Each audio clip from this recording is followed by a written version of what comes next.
Hello, everybody. Welcome back to another episode of the Domestic Boyfriends podcast, where we talk about movies, comic books, TV shows, anything to do with Marvel and DC, to be honest, and anything that we like to talk about. My name is Dean, and always with me is my lovely co-host, Vincent. Hi. Yeah, we gotta work on that intro part. Gotta specify ourselves, get in that algorithm. Today, as you can see from the title, we're going to be talking about Doctor Strange, Multiverse of Madness.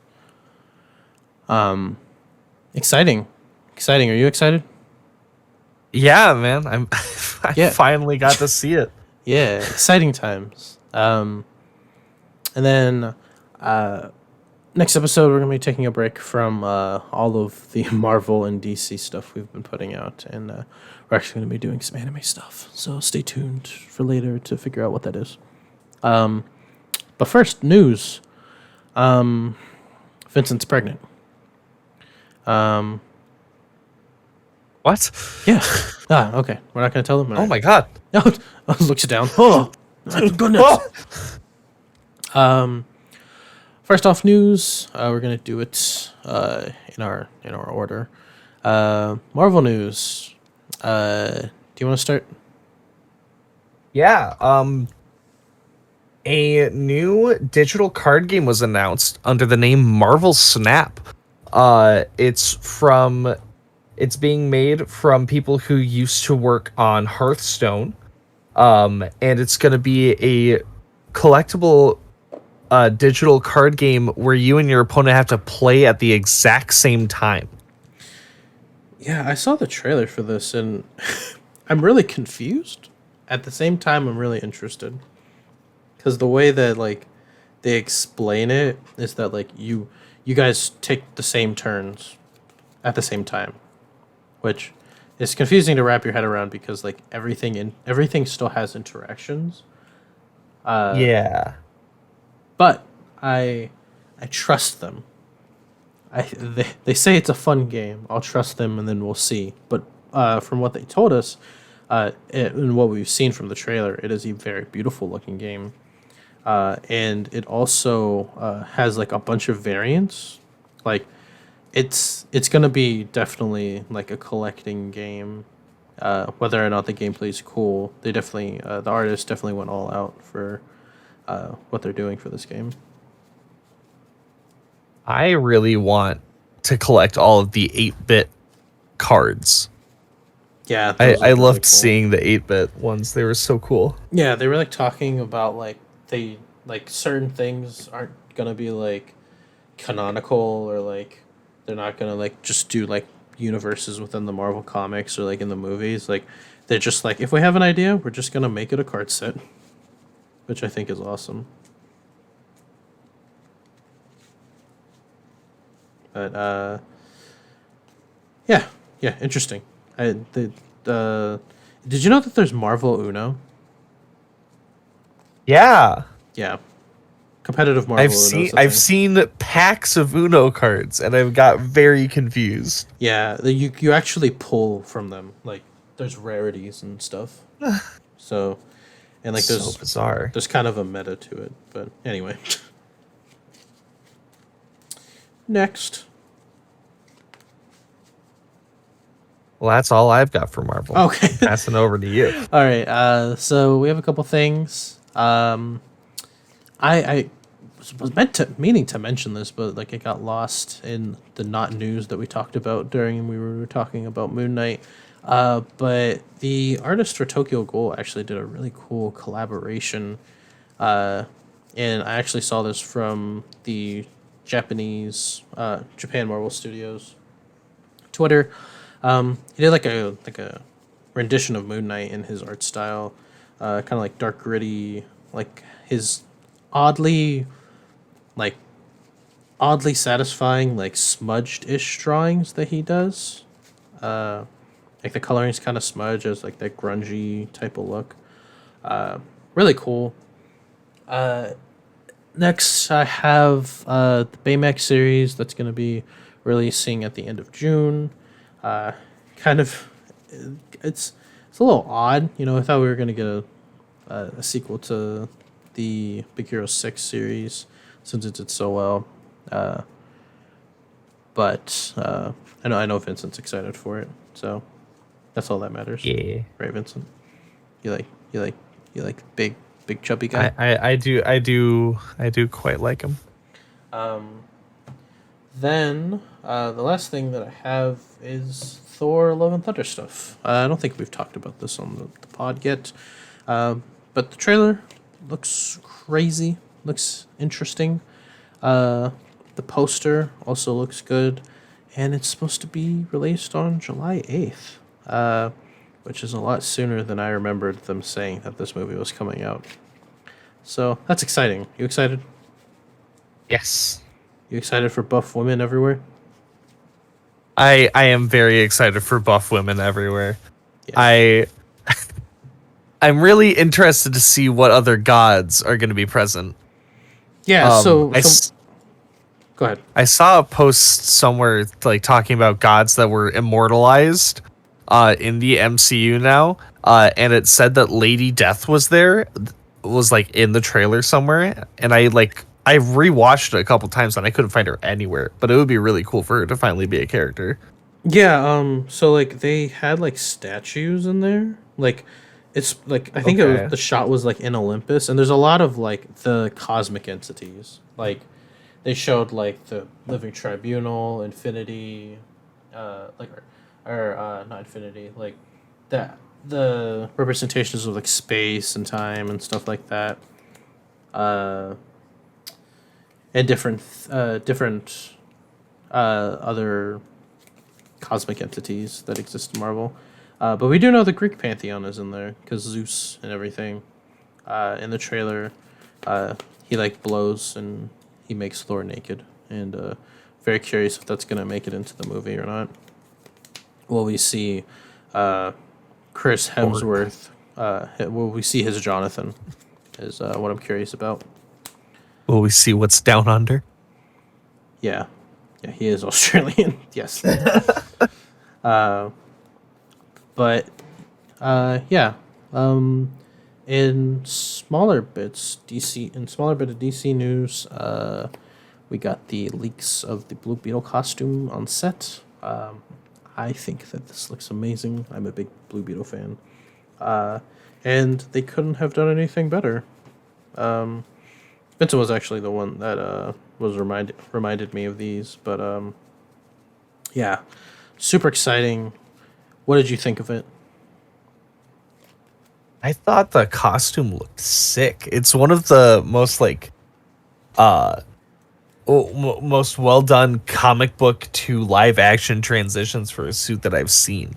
Yeah, I definitely. Especially after the last time we saw Blue Beetle in a live action suit. Oh my god, that looks so bad. Yeah, they're a little overboard with that one. But we don't hate on Smallville, so. Then you might not. Smallville was a masterpiece. Don't at me. Gotham Knights, not the video game that is also very questionable. The show that's going to be on the CW, somehow it got greenlit. The freaking CW greenlit another DC property after canceling literally all of the shows except The Flash.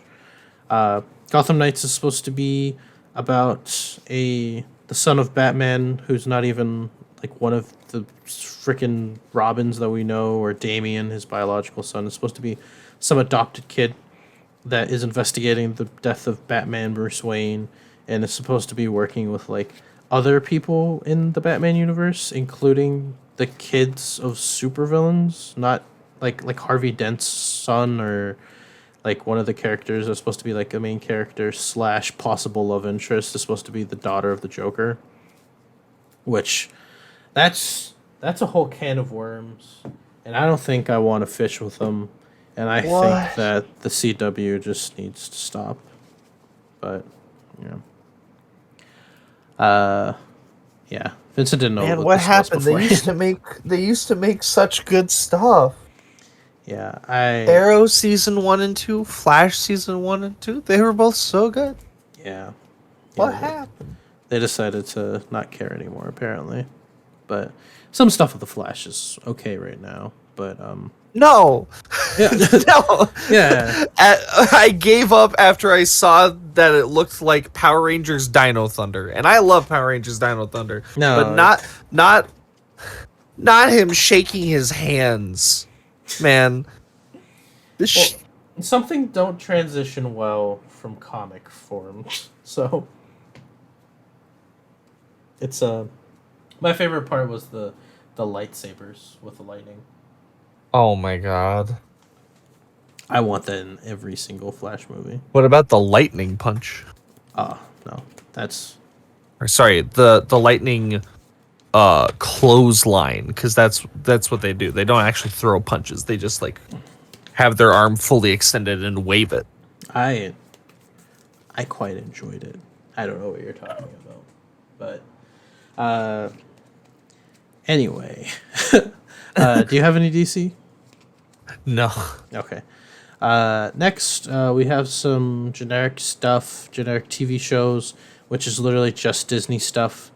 Do you have? We'll go over your TV stuff first. Cool. Star Wars Visions had a season 2 announced coming for 2023. Star Wars Visions being a what if scenario where a bunch of different anime studios got to take their chance at making a standalone animated episode inside of the Star Wars universe. Do we know if the same studios are coming back, or we just know that it was announced? I don't know. I don't think we are privy to that information yet. It was just announced like 2 days ago or something like that. So we'll probably get more information in the next like month or so. I personally really hope that it's new studios. I loved what we got. Especially I forget the name of the episode in which studio did it, but the one with the bunny. That one was probably my favorite one out of all of them. Yeah. Aside from maybe the samurai one, which I think was like episode 2. Yeah. I was very pleased with everything that came out of it. It's really sad to say that like these aren't considered canon, because they draw, some of them draw from like really cool ideas. The one that sticks out for me is the one where it was a really simple plot, but like the swordsmith one. The swordsmith one was pretty good. Yeah, that one was really cool, and like the whole concept that kind of the robot, the Astro Boy one, that one. Oh. Yeah. No, that one was really good. But I'm excited for this. I definitely think Visions was like the most underrated one, like the most underrated Star Wars property that Disney has released so far. I agree. But as anime watchers and lovers of these studios, we loved it. So the more the merrier. Could you imagine if Mappa does one? Oh my god. I would love for that to happen, but I also kind of wanted to give the Mappa people like a break. It's just Attack on Titan. Like it works so hard. Could you imagine if it's just like an episode of Star Wars where like they have 3D maneuver gear? Oh. And they use their lightsabers to cut down giant titans. They use the Force to shoot the harpoons. Oh my god, they use the Force to fling around and cut the legs of AT-ATs. That'd be amazing. It's so good. What else you got? Sony has come forward and announced a couple shows and a movie. Sony announced that coming to Amazon, a God of War TV series will be created. Whether this is like fleshing out old Kratos or doing new Kratos with Atreus, we don't know yet. Probably the newer Kratos. They also announced a series for Horizon Zero Dawn. And that one, I believe, is going to be on HBO or Netflix. Netflix. This one's on Netflix. And Gran Turismo is getting a movie. Gran Turismo already sounds like a movie. Kinda, yeah. Um, I I am really excited about. Uh, I want to see like what lore implications there is for the God of War one. But honestly, I want to just have. I don't care if Horizon doesn't have the main girl as main character. I want a lore dump that is canon to Horizon within the show. I just want My to know God. more about the world. I while playing through, I've been playing through and trying to get through Forbidden West since it came out. Hmm. And I've been having to like take breaks from it. Not because the game's bad, but it's just I really love learning the stories and learning like every single intricate detail that I can about the game. And the characters in it. And fortunately, for some reason Guerrilla Games was like, we got you. We've seen you Mass Effect people and your spinny dial for dialogue options. We're gonna have 10 times the amount for each individual character. Oh wow. Yeah, no, it's you can like go deep. The furthest I've gone so far is one entire ring of dialogue options had at least 2 submenus each. Wow. That's a lot. For one character. That's a lot. I honestly don't know what they're gonna be able to do in that show. If it's like More information. That's all I care about. yeah, I just don't know what more information you could get. All of it. All of the information. More Apparently. lore. Maybe like even more details of like the world before the fall. Yeah, Or like yeah, that would be cool. or like Learn maybe, more from Elizabeth Sobek. yeah, like maybe more details about like certain like maybe some tribes or like how the The machine tribes formed. that or like how maybe the inner workings, maybe like a perspective of like the villain, you know what I mean, like how Hades formed or like their thought process, you know what I mean, because they are an AI. It would be interesting to see like how they see the perspective of the world, you know what I mean, because like them Yeah. trying to preserve, I guess, like they might have like a different perspective, kind of like in like Meet the Pyro. Like it's like they like it's crazy to everybody else on the outside, but maybe they have like their justification standpoint from their thought, like their point of view. Okay. But Yeah. yeah, yeah. And the I guess I should have said this after the Star Wars Vision one. We got the trailer for Andor, which I completely forgot was going to be a series, and I I loved watching Rogue One. Rogue One was one of my favorite movies. I had to fucking look up who Cassian was because I couldn't remember where he was from. Yeah, when I saw it at first, I was just like, "Oh, like, are we gonna get like another like between, like maybe this is a prequel movie?" And I was just like, "Oh, this takes place before Rogue One." Yeah. It's been so long, and I liked the movie when it came out, but like, I can't tell you. I can tell you the latter part where everybody dies. That's about it. I can tell you how everybody dies. That's about it. And the awesome last scene with like the start of A New Hope, but that's about it. You know, it just occurred to me right now. We could get a K2SO origin story here. Right? Yeah. Yeah. It's very, very All right. possible. I guess I have to watch Andor now. K2SO was probably my favorite character in the movie. Yeah, same. Oh, he was so funny. Moving on to the last bit of TV news I got. Godzilla is going to have a live action series made for Apple TV. That's not the newest bit of news. The newest bit of news is that the director has been announced, and it is going to be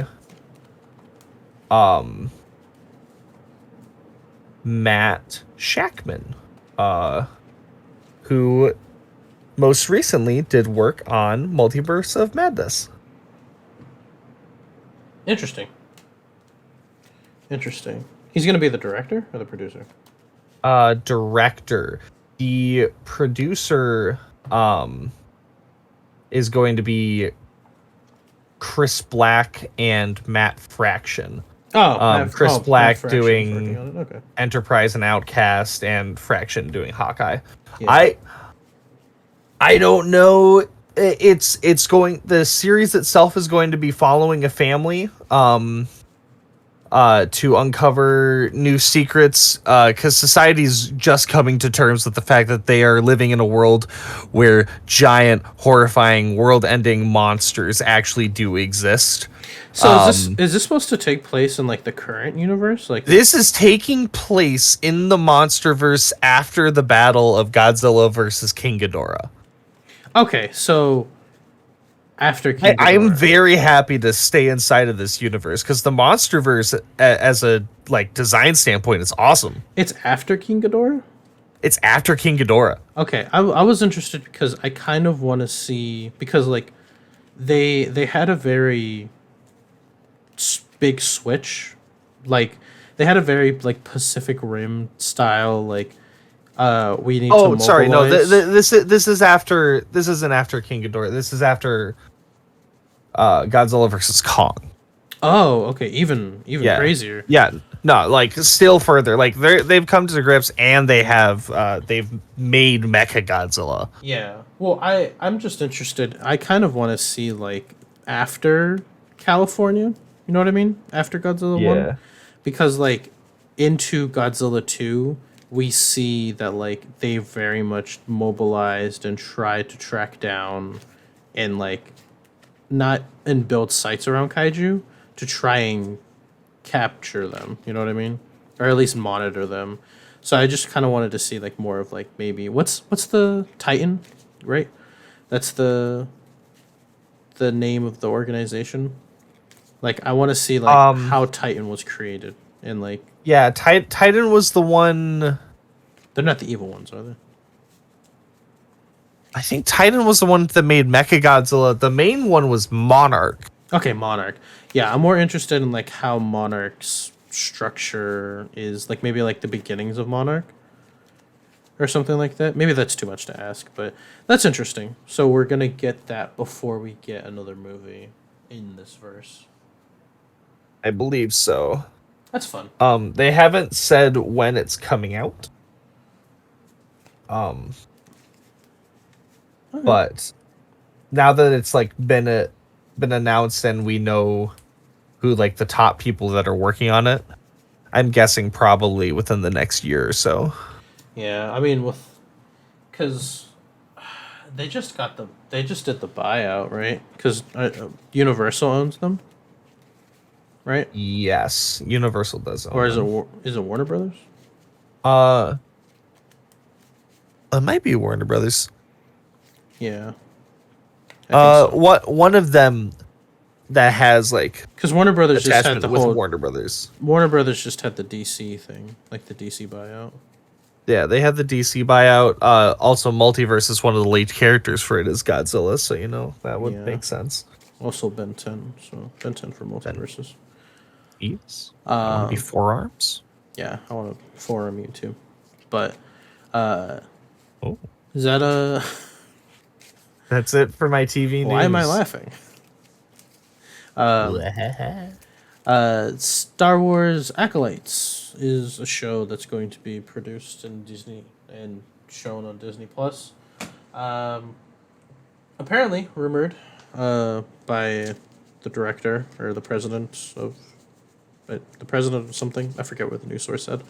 Apparently the director is taking and the story writers are taking some Stuff from Legends continuity, and going to be putting it in, bringing them into canon.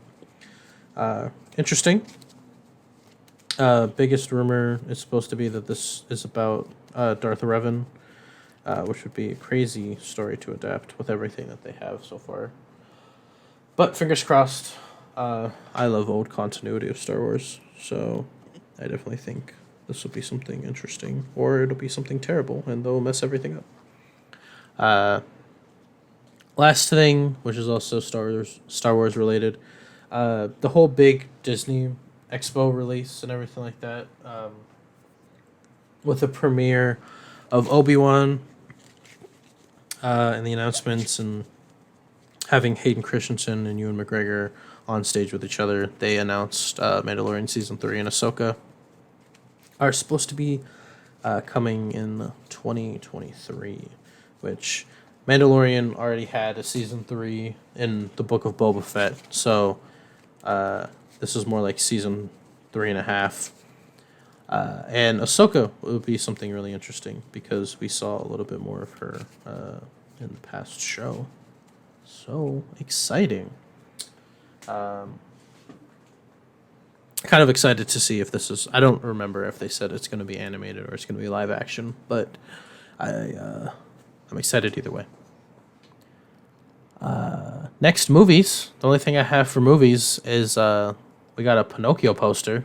Pinocchio being produced and shown on Disney Plus.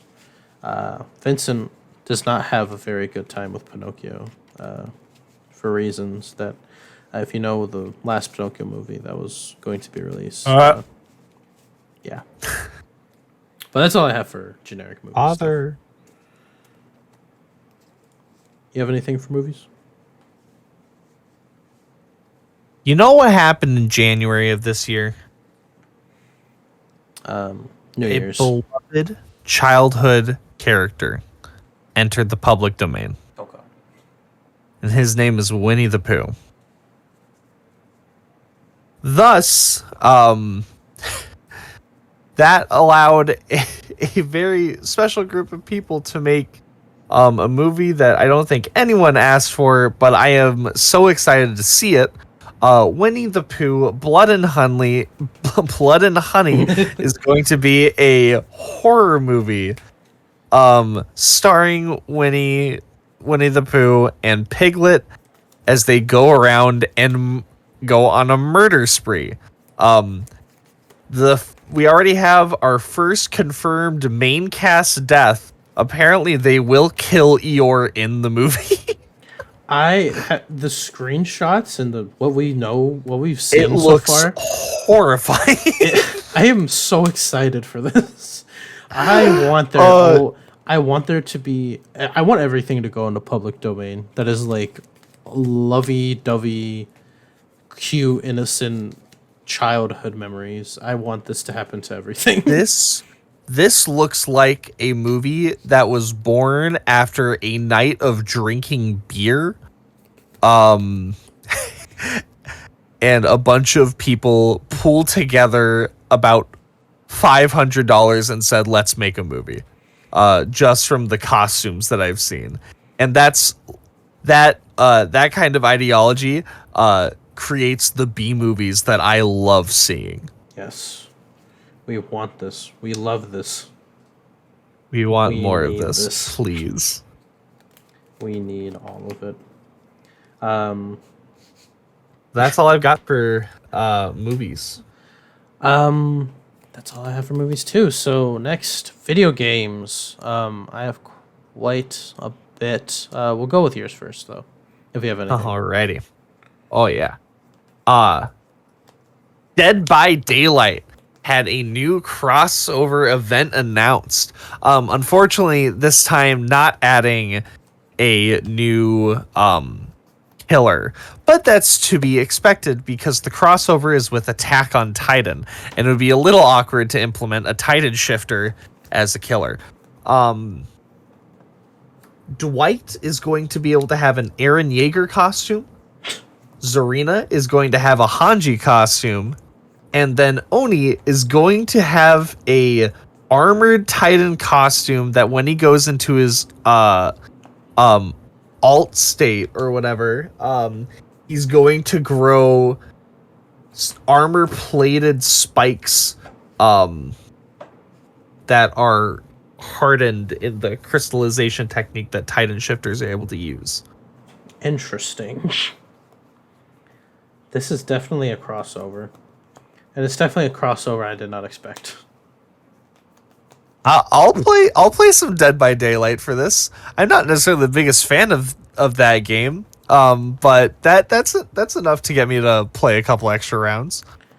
Yeah, it's definitely interesting. I want to see what Henry does with it. I would love to see that as well. But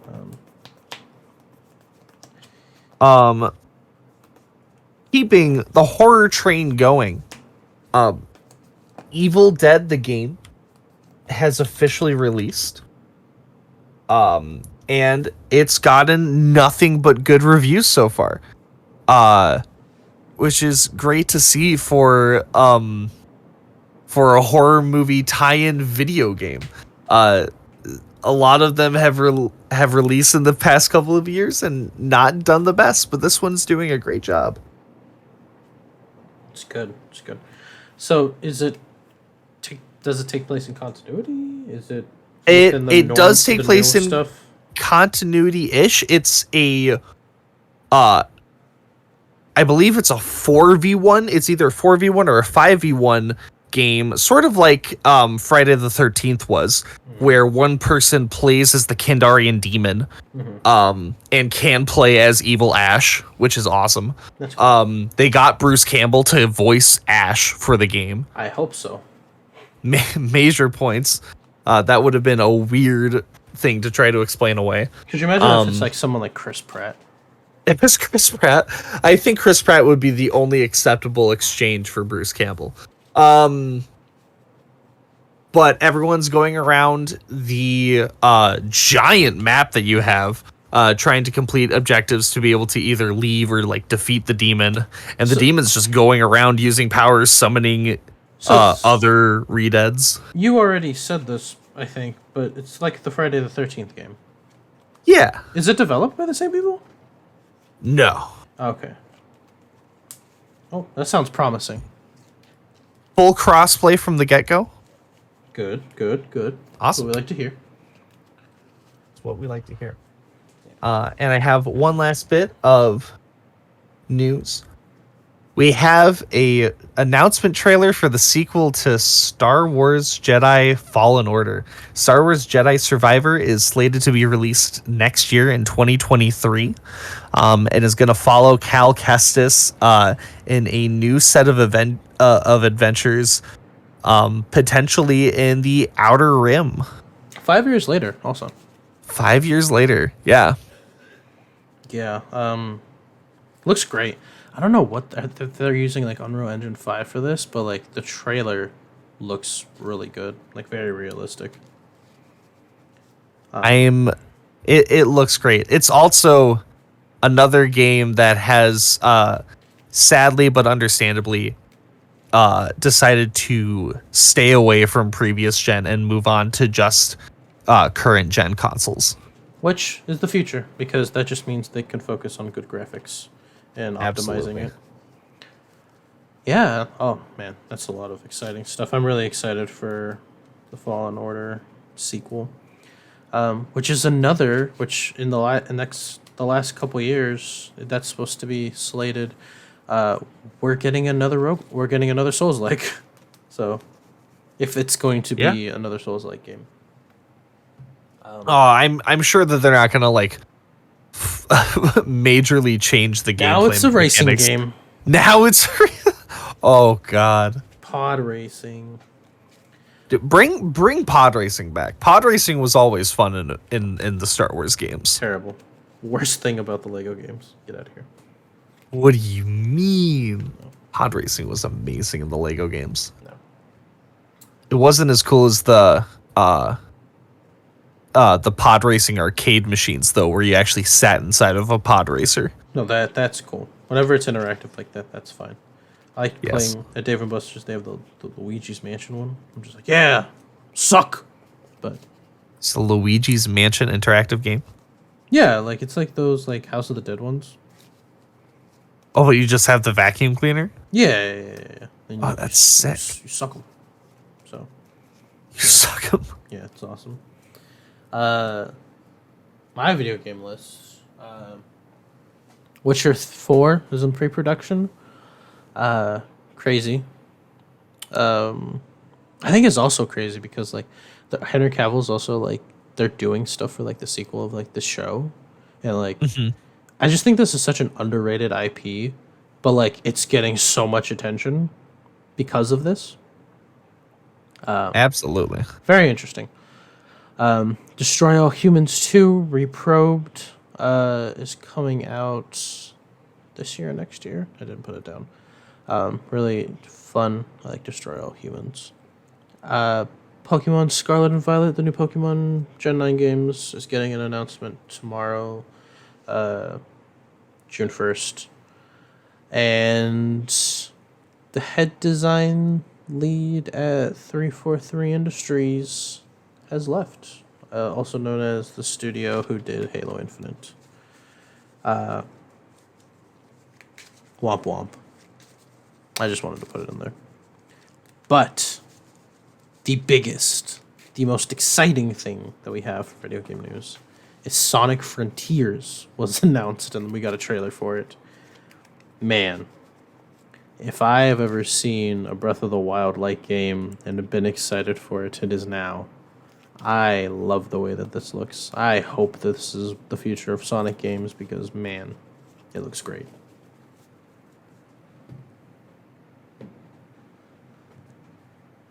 Absolutely. Yeah. So, looks really cool. We got to see him like fighting like this giant tower robot or something like that. Still have the lock-on mechanic. It looks very crisp. If I have to guess, this is probably also going to be one of those only new-gen console games, just because they're probably working in bigger things like Unreal Engine 5 and some things like that, like bigger processing is required. But yeah. Finishing off, almost towards the end here, we have some anime manga news. I meant to talk about some of these the last couple months, but I have SoftBank Hawks, which is, man, that does not, that just didn't slip off the tongue right. You have what? A Japanese baseball team and Attack on Titan did a collab for sports apparel, which looked very awesome. Also, anime news, we got Devil is a Part-Timer and Classroom of the Elite coming in July with some sequels. Devil's a Part-Timer hasn't had a sequel in... It's been so long since that show was released, and very great, underrated. And Classroom of the Elite, another goated series, questionable at times, but I personally really like it. But that's all I have for anime manga news. So, what do you got, Vinny? A special man came back to Twitter. A man that we thought we would never hear from again. Yoshihiro Togashi has resurfaced and is seemingly making the next he's at chapter 12, I believe. Let me talk about this. I am a hunter. I am a hunter nerd right here. I will make a Hunter podcast on my own if I have to. Togashi, the man himself, is bringing back Hunter x Hunter. We have confirmations from people such as the mangaka for One Punch Man confirming that this is his official Twitter, and this seems like this is something that is going to happen. I am so excited. I am at the latest chapter. I know what's happening right now in the Succession War. I am excited. I can't wait. I kind of bitter because knowing how writers are after they take a hiatus, he may or may not be doing exactly the story beat that he's been doing.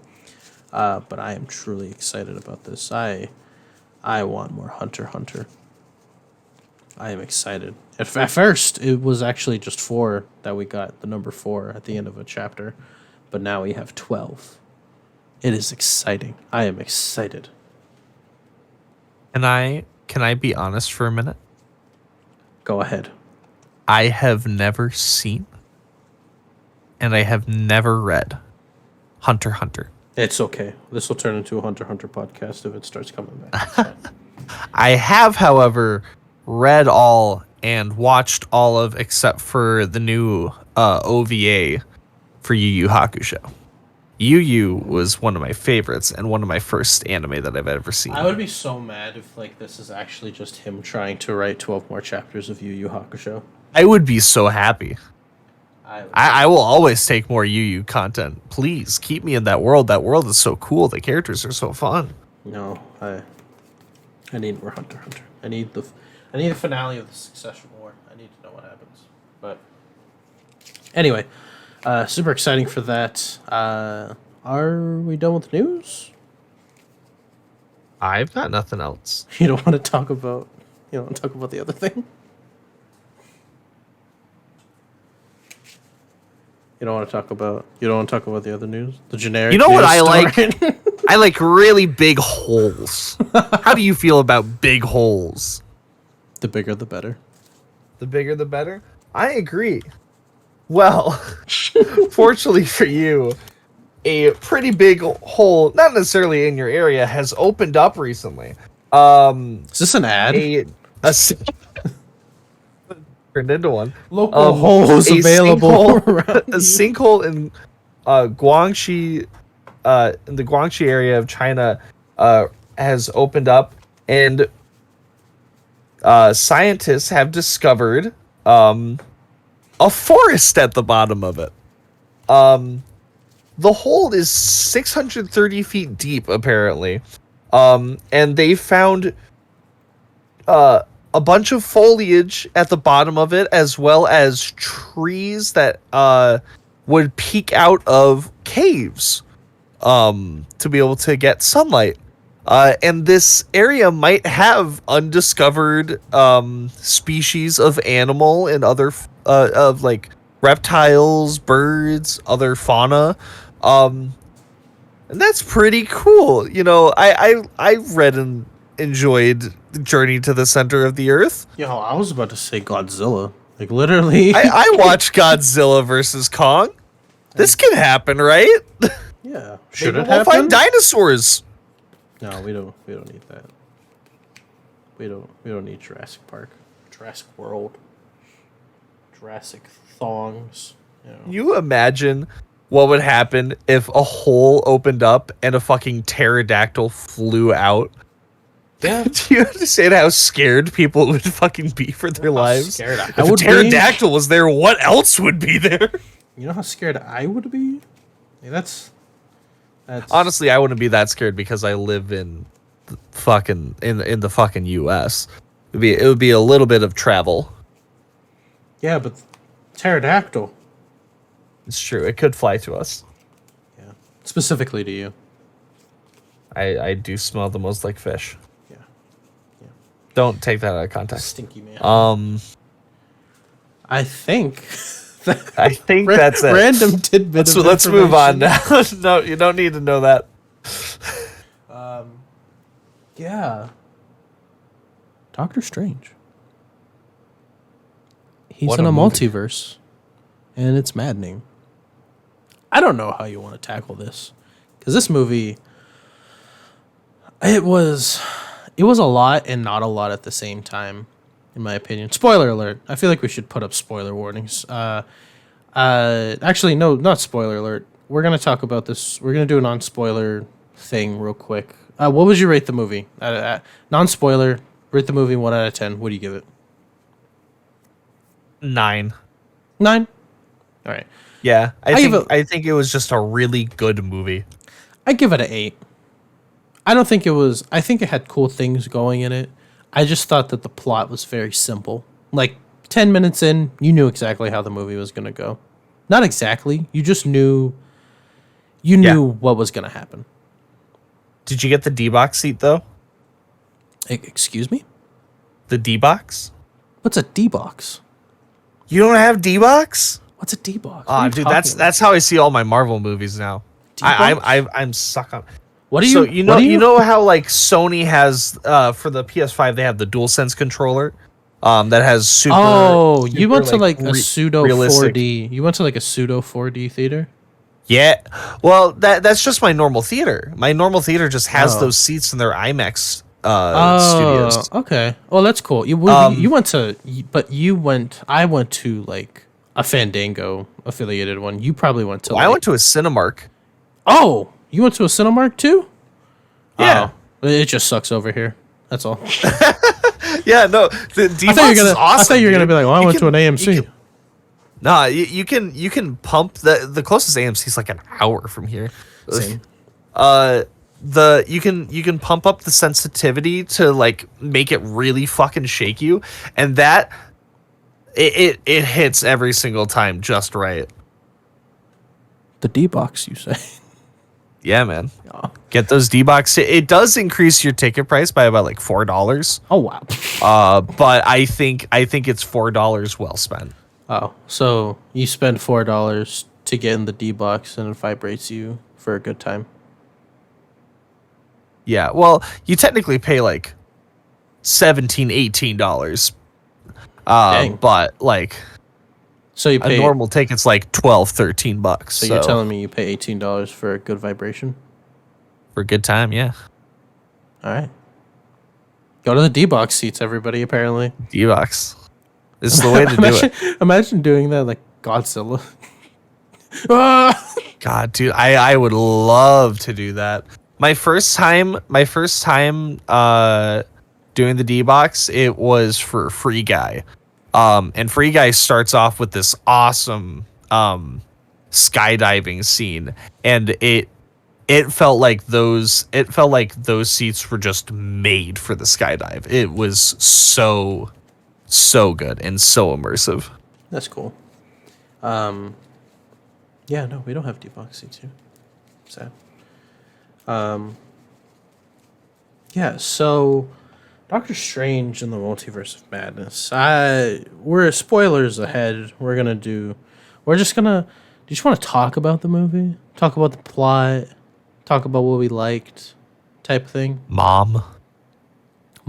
I love the Elizabeth Olsen red carpet interviews. People keep calling me Mom. Yeah, mommy. Mom? Yeah. Mom? Yeah. Oh my god. I've missed Sam Raimi as a director. I loved they definitely let him have his creative freedom. And this was definitely like also a different kind of movie experience for him. He's gone on record to say that like he's used to taking when he directs movies, he creates the characters. But for this one, he already has characters that are fully fledged out. So he went into it with the eyes of not trying to make something new for them, but like just to keep them going and acting how they would be acting. Yeah, for the most part, yeah, because there are some new characters, but Yeah. well, he also like Doctor Strange. Like, I'm not saying he's a one note character, but like from his movie, from his debut until Endgame, he doesn't really have like a lot going for him. Yes. But so let's do the. I've also just missed Doctor Strange for the movies. I rewatched the first Doctor Strange recently, and that was still a knockout of the park as well. Yeah, I have my opinions about this movie. We'll do like a to sum it up. TLDR. What makes you not give it a 9? I'll get into it after. I'll get into it later. I'll remember this. We'll get into it later. Okay. Quick summary. TLDR. America Chavez is from a different universe than what we know, and she has the ability, very comic accurately, to punch through dimensions. She has like multiversal energy.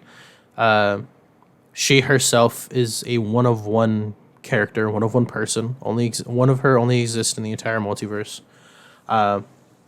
In the movie, she doesn't know how to control her power. She ends up in a different universe with a different Doctor Strange. In the intro, we see her running away from monsters.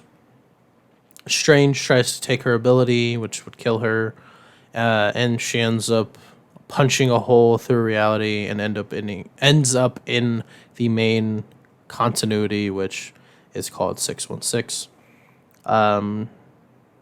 Tries to trust Strange, even though she believes he's untrustworthy because of previous Strange. Tries to kill her. They fight Gargantos, which I am glad that this isn't actually Shumagorath, because man, that was a quick kill. That was very underwhelming in my opinion. Very visually appealing fight scene, but it was resolved very quickly. During that fight scene, that fight scene really set the tone for like how much they got away with making with like getting stuff in for it being a PG-13 movie. The stabbing and ripping out the eyeball of the monster, I would not have expected to be able to come out of a PG-13 movie. Oh, was it PG-13? It was PG-13, I'm pretty Well, sure. I didn't think this was an R-rated movie, even though like Sam Raimi went on record with saying like it has like a lot of horror elements, but Yeah, PG-13. They work with America, but they also bring up the fact that like the monsters had runes on them. Goes to see Scarlet Witch. Well, not secretly, like we learned within the first 10 minutes. Scarlet Witch, since the end of WandaVision, has been trying to figure out where her kids are. She has the dark hold. It's been corrupting her. It's been manipulating her. She wants America to use her powers to go into the multiverses where her children still exist. That's the plot and premise of the movie. And yeah, I guess we talk about what we like. We talk about what we don't like. I think this was a very straightforward plot. You know what was happening after she revealed herself not to be some coy, I'm trying to manipulate you into thinking it's someone else, but it's actually me type of plot thread that usually happens. This is a Doctor Strange versus Scarlet Witch, the movie, taking elements from a few comic stories, most notably like a House of M type deal, which, much like Civil War, is a very downscaled adaptation of a story. Yeah, I just thought this was very simple. It had a lot of. I think of this, like, the best comparison I have for this movie is like a BLT with very good ingredients, like very high quality ingredients. Simple sandwich, but if you use high quality ingredients, it can be amazing. You know what I mean? Yeah. Like it was A to B plot. Nothing really throws a curveball. There's some things that are in there for flavor. And because of that, that is why I don't give it a 9.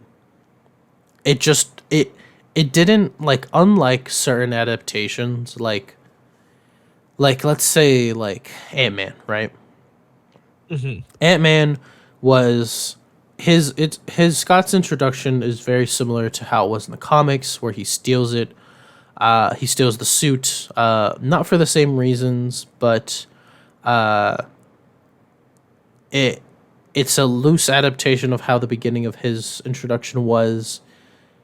Very loose adaptation of Hank and Hope, who Hope isn't even a character in the comics and main continuity. It was not predictable, but yet you knew where everything was coming from. Mm-hmm. Meanwhile, I think that this movie was very predictable, and they kind of spoiled a lot of it from the trailers.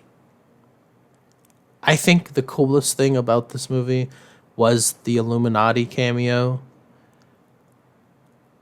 but that was spoiled for us. Not all the characters were, but all they had to do was have Charles Xavier say something, and we knew that Patrick Stewart was going to be in it, so we could theorize everything. Mm-hmm. Yeah, I just. It was a lot of cool things that happened in it, but a very simple plot, which sometimes is good. But I just felt like there was nothing. Despite the fact that they introduced a new character, alternate, well, technically with Reed, two new characters, and then returning characters that we already know about from the Marvel Universe and all the cinematic universes put together. I just didn't feel like there was anything new, honestly. This was like the beginning. This movie was the conglomerate, like, I dread to say that it's like an Avengers movie because of continuity, but like this is the Captain America Civil War equivalent to this phase of the MCU. It's not an Avengers movie, but it is a conglomerate of storylines that we already have from the beginning of this phase. Like WandaVision, stuff from No Way Home, Doctor Strange, and like the ideas and concepts from Loki with the multiverse. It just, I don't know.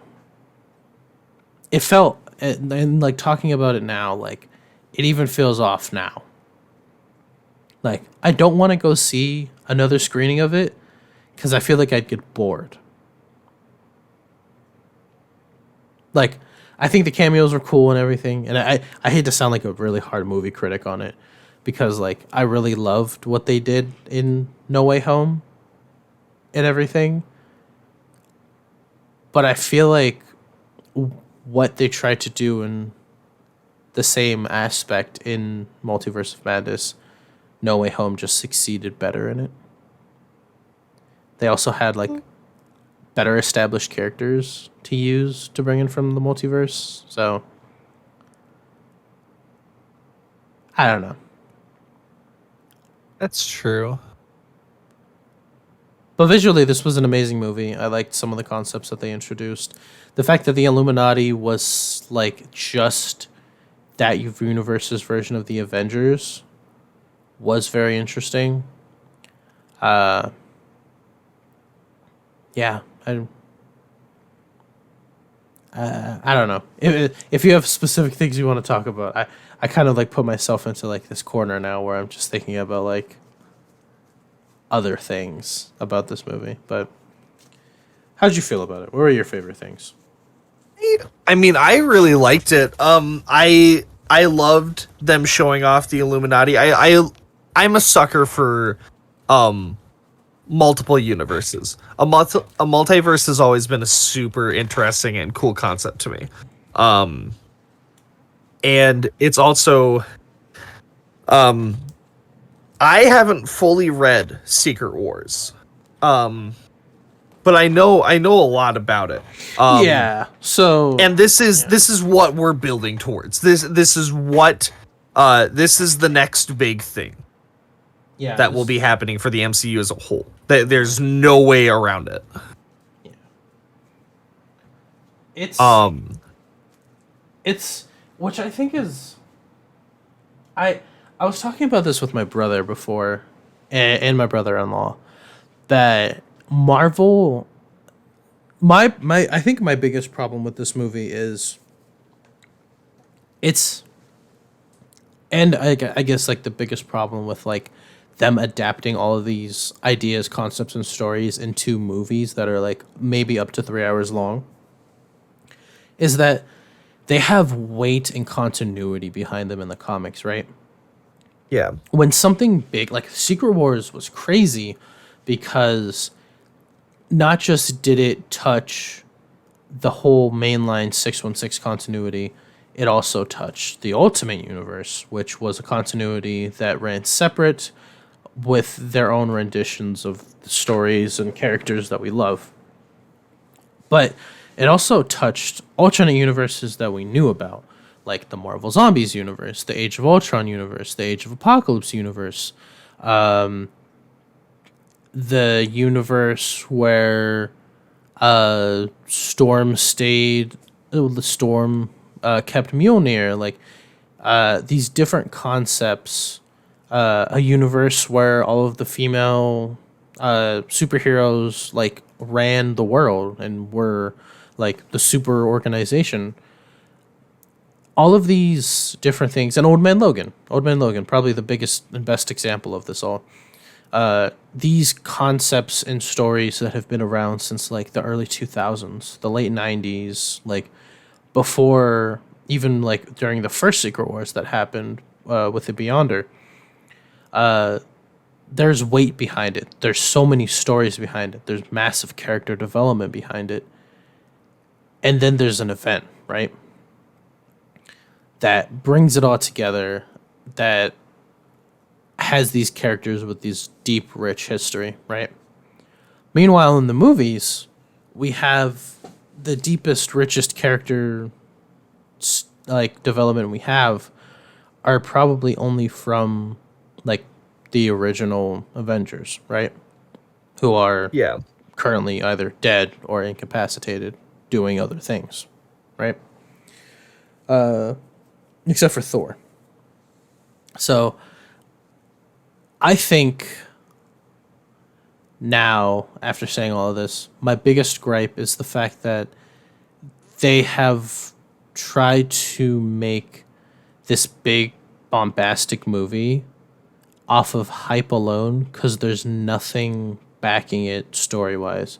We have the beginning of Phase 4, all this stuff with Wanda. Oh, this is like a Wanda story. This is just Wanda's movie. Like Doctor Strange, to be honest, could have just switched their roles of antagonist and protagonist, and it could have been the same thing. But I don't think the Scarlet Witch movie would have sold well. You know what I mean? Yeah. But like the thing, so they loosely adapted House of M, which House of M was a big story arc for the Scarlet Witch because she had. She has many dealings with demons, including Mephisto, who, using her reality warping abilities and her chaos magic, which were contributed by a different demon lord slash elder entity, Chthon. She manufactured kids, just like in WandaVision.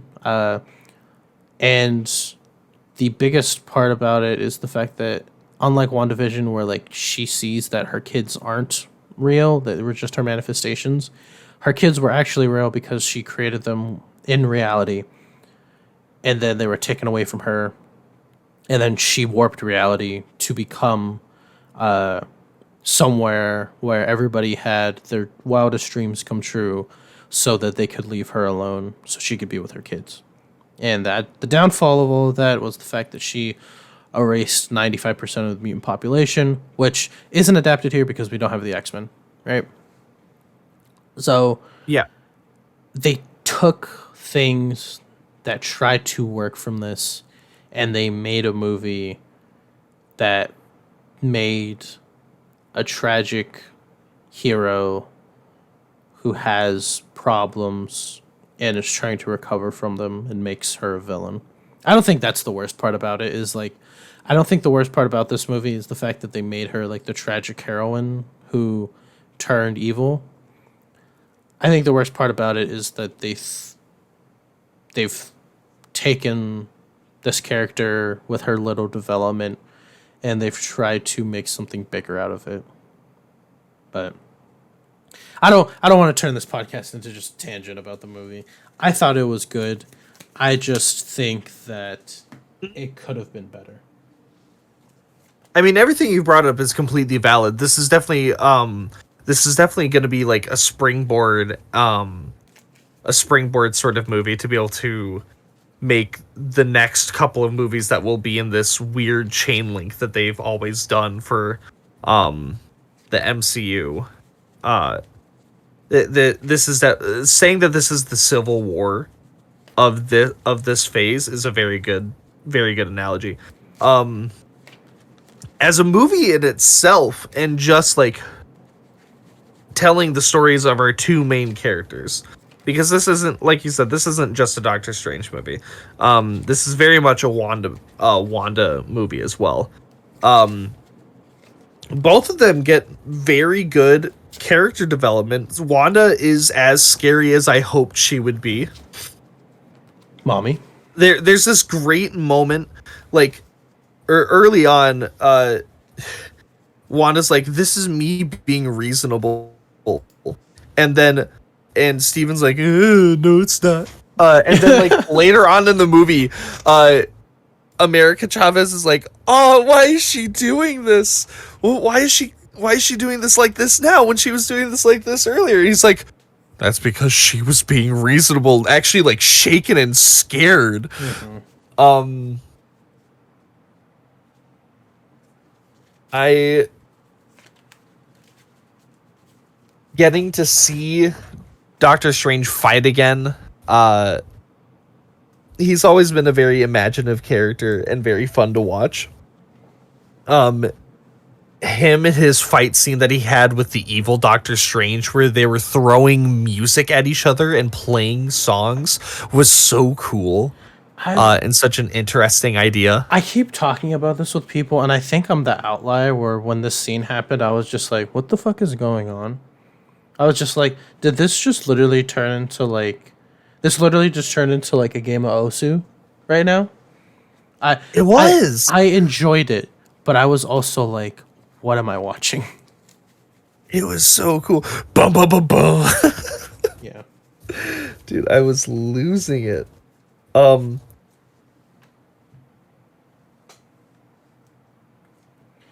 Yeah, I Do you think Wanda's actually dead?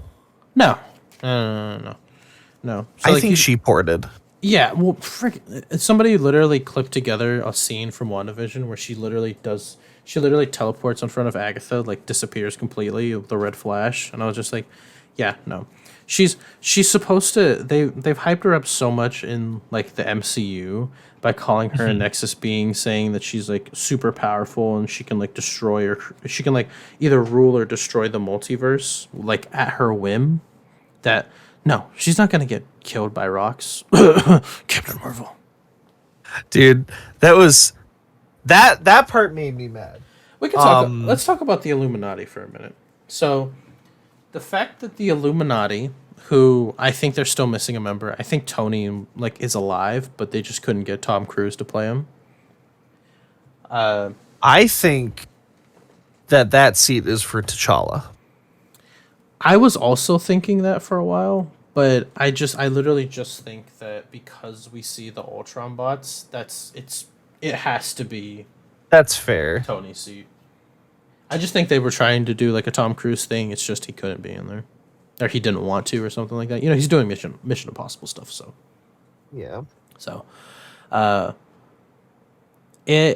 I thought it was interesting. The idea that the Illuminati is, instead of just being the shady organization in the universe, is just the Avengers, is interesting.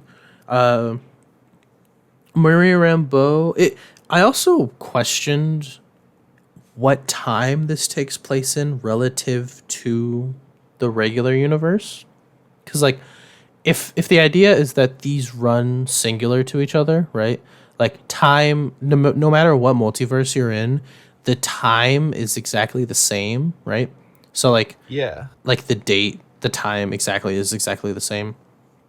That I'm just curious because like Carol and Steve like would be like, they seemingly are like unaging beings. Like Steve obviously ages, but like he ages at a different rate.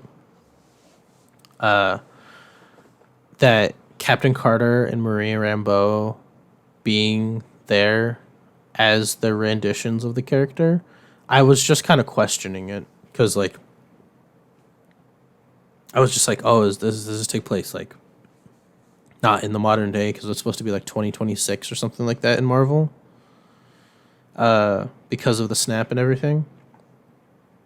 But yeah, I think it's interesting. Marie Rambeau instead of Carol, Captain Carter, which people are debating on whether this is the Captain Carter universe from What If, but I just think it's a rendition of the character. Black Bolt. How did you feel about Blackagon Boltagon being in the movie? He's cool. He's a really cool character. They did him dirty though. If Reed hadn't like fucking opened his mouth, and he's like, "Oh yeah, well we have a trump card up our sleeve that can beat you by saying one word." Fucking shut up. You don't tell them how to beat you. But I think a lot of people who say like this is very stupid for him to do don't know who Reed Richards is. I know. Because this is very in character. Because he's the same person He'd be nice. Well, he's the same person that points the ultimate nullifier at Galactus and says, "Try me, bitch." Like, he's not arrogant. He's just very, what's the word? Hippie. It's something that Reed would do. Like, pointing his biggest gun at the threat is something that he has done multiple times. And if this universe has faced Galactus and he's pointed the ultimate nullifier at him, I think the same concept applies for what he did to Wanda, which I think is very funny. The fact that he didn't... I'm hating... I don't... I understand, like, we want to see, like, 1v1s and everything like that, but you're not telling me if this was an actual situation that they would just attack her one at a time? Like, you're telling me that Miss Captain Marvel over there isn't going to start firing at her as soon as she starts seeing Reed Richards getting turned into string cheese? Yeah. But the fact that they got the original actor to play him, and the fact that he agreed, knowing that he'd probably die, seeing him in the suit was awesome, though. Seeing him display his powers were really cool. Yeah. I was the only person in the movie theater that was kind of like hyped. I was just like, what? And then I remembered, I was just like, oh, the show was, kind of bad. But I think Black Bolt's a cool concept from the Inhumans. I think he is too. Although some of the Inhumans things I don't necessarily agree with. Like? Well, you know what the deal is with his wife, right? Yeah, Medusa. How it's his cousin? Yeah. They're an inbred species. Yeah. Oh. Yeah. Yeah, it's... Yeah. Anyway. No more Inhumans. I thought you were going to talk about the fact that there's an Inhuman who, like, when Pterogenesis happened, he literally just turned into a giant fucking door. Like, he's just a head that he opens his mouth and it's like a doorway. Like, he can create a doorway to anywhere. The heck? But he's specifically just, like, a door. So what they did was they just picked him. They had to, like, carve him out of the ground. And then they built a castle around him. What a horrible life to live. Or I thought you were going to talk about the fact that, like, in some renditions... Where's our dog? I was about to talk about him. In some renditions, Lockjaw is either a dog that was experimented on, like he was a descendant of a species of dogs that were experimented on and that could go through pterogenesis, or that he is a person that became a dog because of pterogenesis. No. And he is just a dog. And he wants to fuck dogs. But he is a human. Oh, that is a dog. Yeah. No. No wonder they canceled the TV show. No wonder no one likes humans. There are a couple cool Inhumans, but and then we have the smartest man in the world, probably came through with a cosmic cube through the ceiling, egged on the most powerful being in the world. Sonic the Hedgehog. Read I fucking hate my family Richards. Yeah. Yeah. I this man lied. This man's been lying for years. John Krasinski looked into the camera and said, "I am not Reed Richards, nor have I ever talked to Marvel about playing him." And he lied.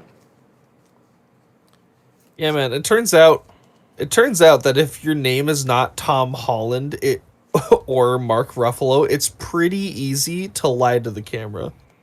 Yeah. I really I really think the casting is spot on, but Reed Richards is not a likable character, and if you like him for his personality, I think we need to like have a conversation about what like type of person you are. He's a bit of an ass. Yeah, yeah. That's why I don't want John Krasinski to play him, because I don't want to hate John Krasinski. Like, if he's Reed Richards, I'll just think about the scene at the end of A Quiet Place, and then I'll be like, these aren't the same people. But, yeah, pretty cool. First on-screen thing of Reed since, what, like 2013, 2014? Yeah. Yeah, it's crazy. Suit looks okay. Some people have... I liked the suit. Some people are just like, the suit looks meh, but like, what did you expect? Did you want the original Fantastic Four suit on him? No. Looked really good. Really exciting. We got to see him stretch, and then he got stretched out. It would have been cool to see more, or like maybe seeing other people within his family. Because like, you don't like the Fantastic Four for one people. You like them for like all four of them. Well, six if you count the kids. Yeah. I love the memes that people have made, like that version, that universe's Scarlet Witch, after she's done dreamwalking, just like gets bombarded by like the rest of the Fantastic Four, Franklin Richards, and like who else? Monica Rambeau's daughter, Carol, Medusa, and the rest of the Inhumans. And she's just like, "Oh, guys, what's wrong?" She's like, "We're gonna kill you." But There was one bit that I was confused about. And after rewatching the first film, my question was not answered. I understand that, what's the Sorcerer Supreme's name? In their universe? Not Wong. Mordo. From the Reed Richard universe. Mordo. Well, so Mordo hasn't been in a movie outside of the two Doctor Strange movies, correct? No. Okay. Why? Yeah, I think that's So apparently he's tried to kill Doctor Strange a couple of times, and they didn't deem it in like something that we should see. Yeah, I don't know. Like, after the first Doctor Strange with the post-credit scene, you expected that Baron Mordo would have been more into like the movie, especially after we saw him in like the trailer and everything like that. That he was going to be a bigger part of this movie, but he's not. Which I hope they make amends to that in the third movie. I really like Mordo. I was really excited to learn more about him. Yeah, especially since he's like apparently like killing sorcerers and taking their magic and stuff. Yeah. Which this isn't him, but we know that the person in the main universe. Maybe we'll see more of him in the future. But like, I hope so. it was weird. Yeah. Yeah. And the fact that he didn't have the time stone, like, where were the Infinity Stones? Isn't the Sorcerer Supreme supposed to be the guardian of the time stone? You know what I mean? That's true. Where were the Infinity Stones? I feel like it'd be very Illuminati-like to just have each person have one, like in the comics. Yeah. No, that would make sense. Especially since he's supposed to be the guardian of the time stone. Why didn't he have the time stone? Probably should have used the time stone to reverse time and bring everybody back. But we won't talk about that. But my favorite part of this all, the thing that keeps this movie from getting any lower on my barometer, It's Bruce Campbell. God, I did like that. I was also hungry for pizza. Pizza after balls? I was hungry for pizza afterwards. I wanted pizza balls. So did I. I think that was a reference to something. Like, pizza balls themselves were a reference to something. I don't remember what. Was it from Spaceballs? No. I don't know. It sounds really familiar. Something wants me to say it was a Drake and Josh reference, but I don't think so. Anyway, Patrick Stewart, the character we knew was gonna be in there. Charles Xavier, rocking the pretty OG, like, old X-Men cartoon chair and getup. Really exciting. My favorite part of the movie, I have to say. Really cool. We get to see him. He has his introduction music is a instrumental of the original X-Men cartoon theme song. Super awesome. Yeah, favorite one. He also quotes himself from a different movie when he talks to Strange, talking about like oneself and everything. My favorite part of the movie was seeing Patrick Stewart as Charles Xavier again. Yeah. I loved when I saw the yellow chair and then heard the classic opening. Yeah, which is a really popular theme right now because not only is X-Men 92 like a thing that's going to be on Disney Plus soon, in the comics it's called Class of 92. It's an X-Men like what if story kind of where like if during that time the current events in the comics, like the island of Krakoa existed, the mutant nation existed back during that time, and I thought it was just going to be a one shot. Well, no, it comes tomorrow, like the next issue comes out. So I've been keeping up on that, and I think it's really interesting because it is the third appearance that we know that is supposed to be taking place in this older time for the X-Men. Yeah. But for the movie, everybody dies.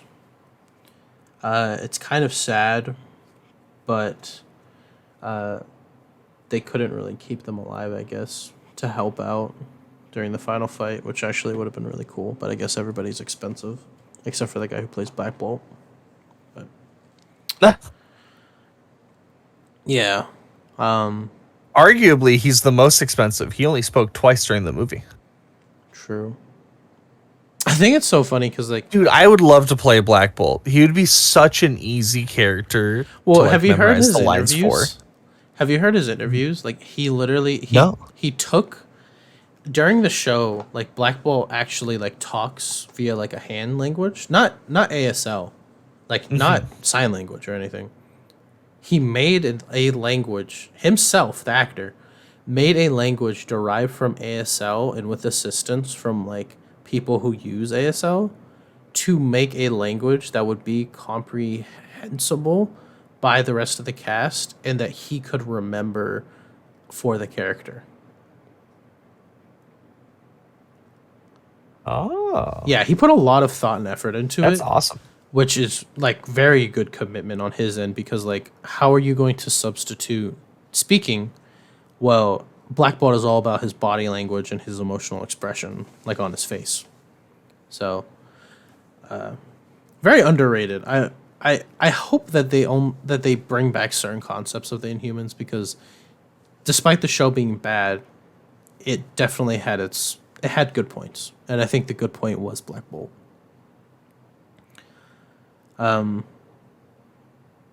Yeah. Besides that, like I said before, this is a very cut and dry. Besides, like the cool stuff that happens in the middle, this movie is very. I don't want to say basic, but like the stuff that's gonna happen. But what do you think about the ending? Like the end credits, or like just the ending overall? No, just like the ending of the show, the ending of the movie. I thought it was sick.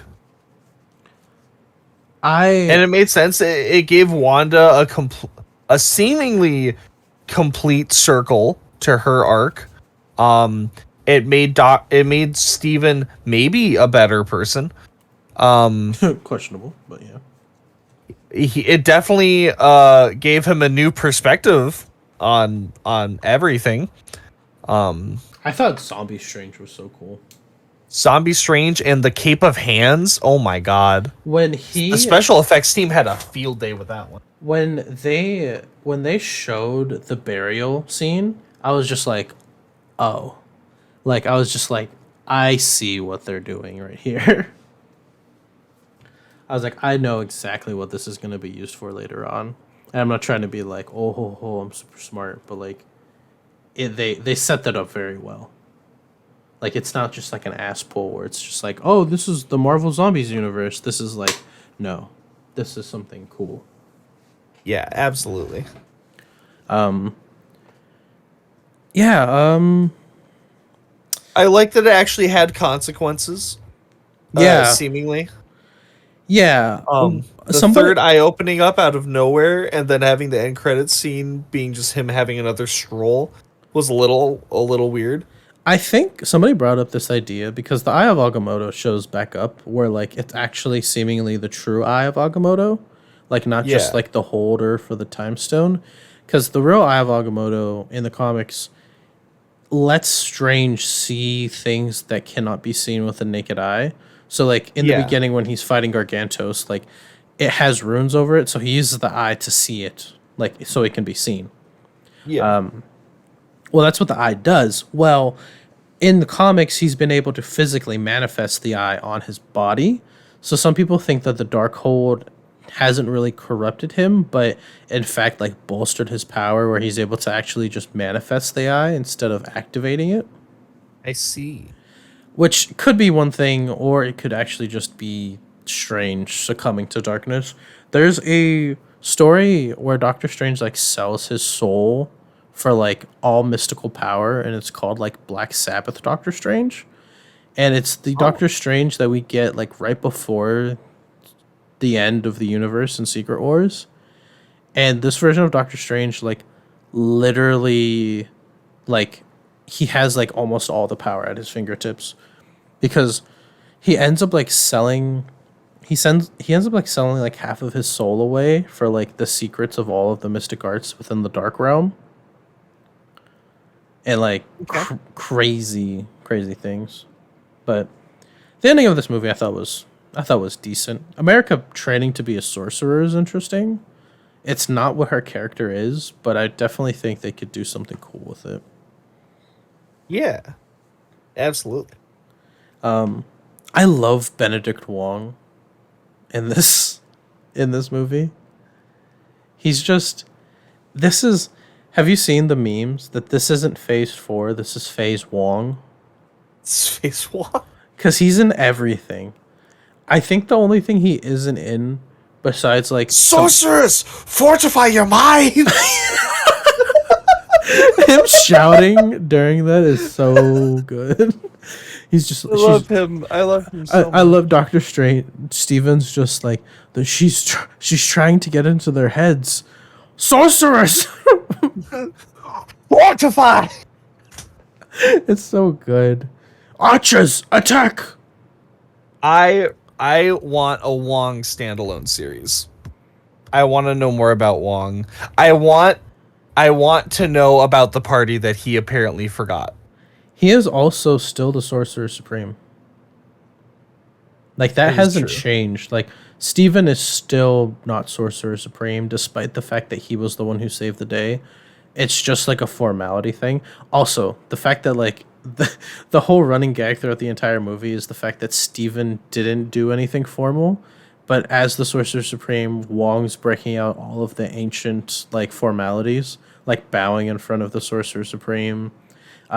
Anybody will do anything for the Sorcerer Supreme from any of the other temples. Mm-hmm. Yeah, I just think it's funny. The end credit scene with Clea. You know who Clea is? Yeah, she's the daughter of Dormammu. Niece. The niece. I apologize. Dormammu has a sister. That's her mom. That's hot. I mean, also, later in the comics, Doctor Strange takes her as an apprentice, which doesn't seem like what that's going to be in this one. But he also falls in love with her and they get married. aww. Cool tidbit. Currently in the comics, Doctor Strange is dead. He was killed by Baron Mordo. It was a murder mystery for a while. It was actually really cool. It was called The Death of Doctor Strange. I read it like full through. It was really cool. It had a couple tie-in things. Baron Mordo killed him, but Steven had a contingency plan. He sealed half of his soul away back from like the 70s in case he ever died and he didn't know the cause of death.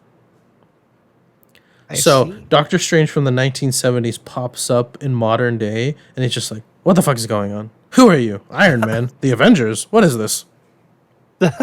He looks like That's awesome. Doctor Strange from the 1970s. He's like, "Where the fuck are my shag carpets? Who the fuck is this dog? Dog? I thought you were alive. Baron Mordo, you're probably the one who killed me. Clea, we're married. Who are you? Dormammu? What?"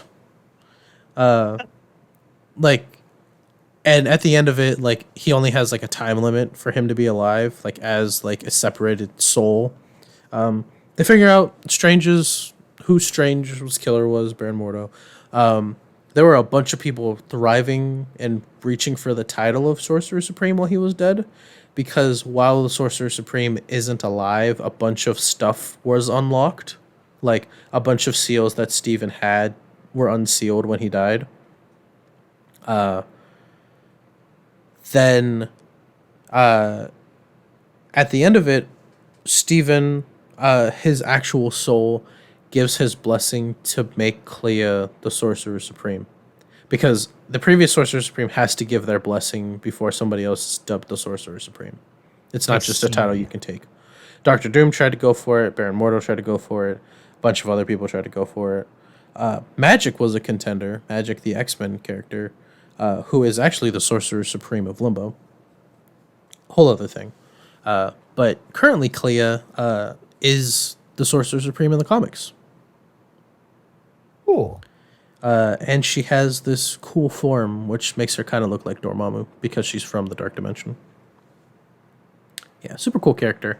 Seemingly they're going to the Dark Dimension in the post-credit scene because of the incursions, which, like we said previously, is a part of the whole leading up to Secret Wars and everything like that. Yeah. I can't think of anything else. Do you have anything else? I have nothing else to add on. Alrighty. Well, guys, thank you for listening to this episode. Next episode, we are going to actually be talking about an anime-related thing. We're going to be talking about the movie Bubble, which, if you are a original listener, you should know that we talked about this on the news previously, and Vincent was super excited about it because it had a really stacked production line, and I haven't seen it. I'm excited to see it and talk about it. It came out. I was excited for it. I didn't watch it, and I've heard nothing about it. So I am terrified. I know a concept. I know like the premise of it because I watched a TikTok, but that's about it. I'm holding my opinions until I actually watch it. This will give us a good change of pace. If you are curious about if we are actually going to be doing the current Disney Plus show that is going on, we've decided that we're actually going to take a break from doing episodic reviews. We're just going to go over the Obi-Wan series as soon as it's done and talk about it then. Yeah. But between that, we're going to be taking a break and maybe talking about some anime-related things to break up what we're talking about. Because I know for me, like, Marvel and DC stuff, like, this is stuff I see all the time. It's good to get a good break from it. So yeah, next week, Bubble. Or in 2 weeks, Bubble. Yeah. And yeah, I think this is the end of this episode. Thank you guys for listening in and watching. If you want to get a hold of us, get in touch with us, and talk to us, you can reach us at our social medias. I am at lying_mask on Twitter. I am at Vincent Barlow 8 on Twitter. And you can reach us conjointly at Domestic BF Pod on Twitter. And after this episode, you should be able to listen to us on all streaming platforms where you can get a podcast. I'm getting all of that finished up, but whenever this finishes uploading, you should be able to find the podcast on all podcasting platforms. So super exciting. Yeah. That's it. Yeah. We'll see you next time. See ya, beautiful people.